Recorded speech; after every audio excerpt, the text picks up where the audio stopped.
welcome back to our podcast, The Game Plan. I'm Annie White. And I'm Tony Black. Today we're going to be welcoming on some special guests, including Stephen A. Smith, an influential sports analyst. And we're also welcoming Adam Silver, the fifth and current NBA commissioner. We're going to begin with some questions. How are you guys doing today? You ready for that? Good, yeah. Good, very good. Pretty busy recently, but Yeah, I bet. got time for this. Thank you guys for being here. We appreciate it. Of course. All right, my first question, Adam, is recently, the past year alone, the NBA has declined 18% in viewership I've seen. What would you say is the biggest factor contributing to that? Well, there's not just one factor contributing to this. There's a whole variety of factors. Honestly, this younger generation, with social media coming up on the rise, they like seeing highlights of things. Their attention span, quite honestly, isn't as long as it used to be. We like seeing like the flashy moments, you know. Right. And so that definitely has contributed to it. Cord cutting, which basically just means less people are subscribing to cable television, and that is definitely having an effect on the viewers and the NBA. So these are just a couple of the problems. I mean, and we've actually implemented a lot of things to try and help address these problems, and I feel it's been working pretty well so far. So. Okay. So you mentioned cord cutting. Would you say this is one of the biggest factors contributing to it? Yeah, for sure. I mean, like you can say social media and people watching highlights and not wanting to watch whole games, but yeah, the whole streaming game has changed. Everything's streamed now. We're not on cable like looking for something to watch. People can have access to exactly what they want to watch, and that has definitely led to a decline in viewership. So, Stephen, I have a question for you. You've always been very vocal about players and their responsibility in growing the game. So how do you think an individual has the power to boost or hurt their popularity in the NBA? Interesting that you asked me that. As Adam already mentioned there's so many different variables and factors that have gone into the decline of viewership, but one thing that we haven't really touched on yet is the players. The players, they're just not what they used to be. They are too buddy-buddy with each other. They build these connections. They're taking pictures, jersey exchanges, or just that same level of competitiveness is really just not there anymore. Wouldn't you agree? Well, let me stop you there. I don't necessarily think that's a sole reason for people not watching the NBA as much. Yeah, but back in the day, you have Magic and going against the Celtics and Larry Bird, he was cutthroat. He did not give him anything, not an inch, and that's the kind of basketball that people want to watch. Well, I think it's important for these athletes. They have a lot of young people looking up to them. I think it's important for them to be role models. And so while I agree that the league should be competitive and we should see athletes kind of going at each other a little bit, but I don't necessarily agree that we should see that level of fighting and the dirty kind of play. So I would have to disagree with you on that point. Okay, yeah, I can see kind of where you're coming from, and I just think that we need to find a happy medium in between the two. I think that we need that level of competitiveness while also having a level of safety, because we always want our players to be safe as well. Yeah, absolutely. Yeah, I think intensity is a big part of the NBA. Like you said, obviously people are more buddy-buddy, but I think that's the way the game has grown. Another topic I want to get into right now is the NBA has seen a bunch of changes, but it hasn't really been enough for the viewership.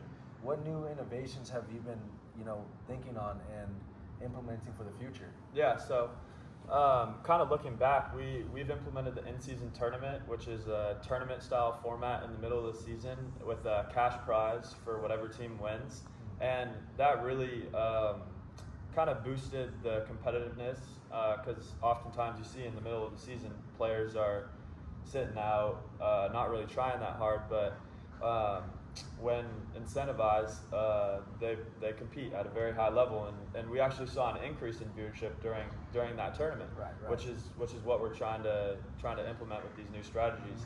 Another thing that we did was we changed the All-Star format this year, And we've kind of been changing it a little bit every year. We like to hear what the fans have to say, and we're really just trying to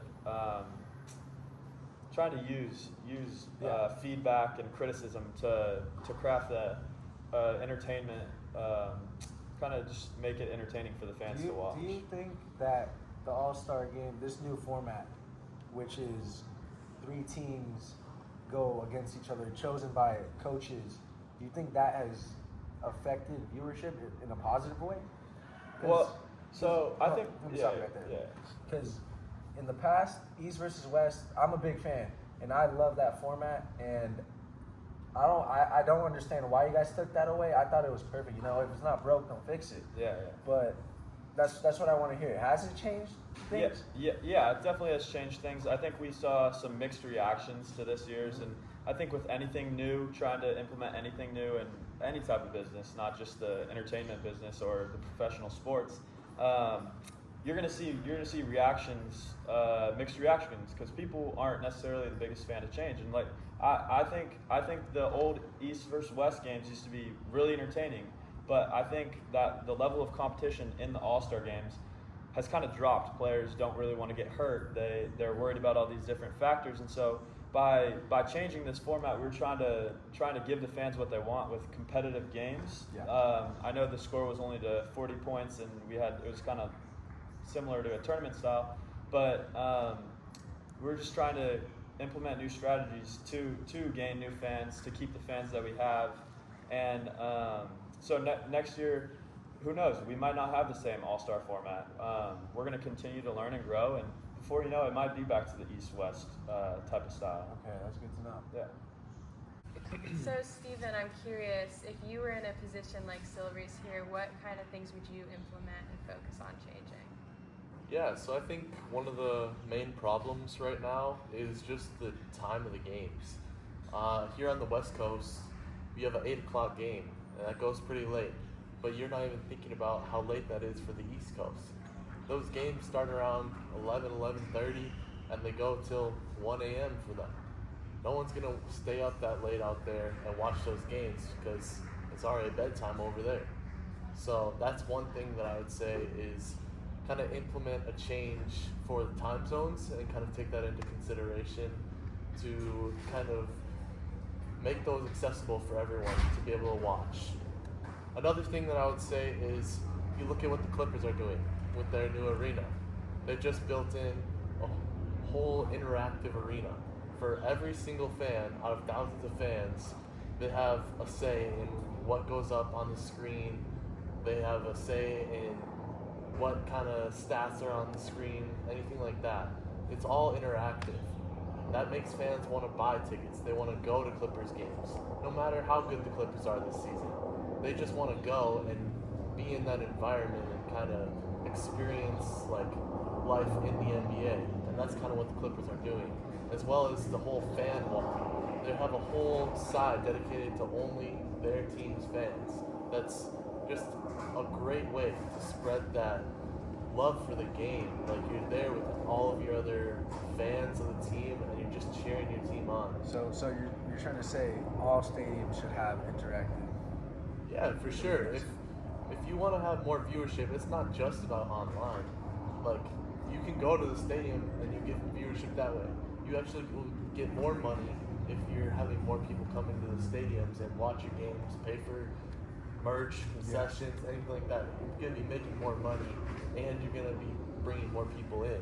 Yeah. So I think that... And yeah, kudos to Steve Ballmer. I mean, he's done an amazing job with the Intuit Dome, and I've had the chance to go visit there, and it's amazing, state-of-the-art technology, and like you said, I think that's really bringing like community and love for the game back, and I think that can translate to them wanting to watch games online, and so that's a great point, Stephen. Yeah, so, for sure. so key takeaway here: just improve our stadiums, and we'll get more viewership.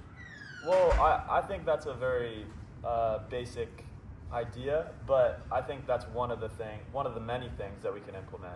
We're going to keep striving to implement new strategies and innovation to entertain our fans, because ultimately that's what it is. And So yeah, I like a lot of the points that Steven was talking about there.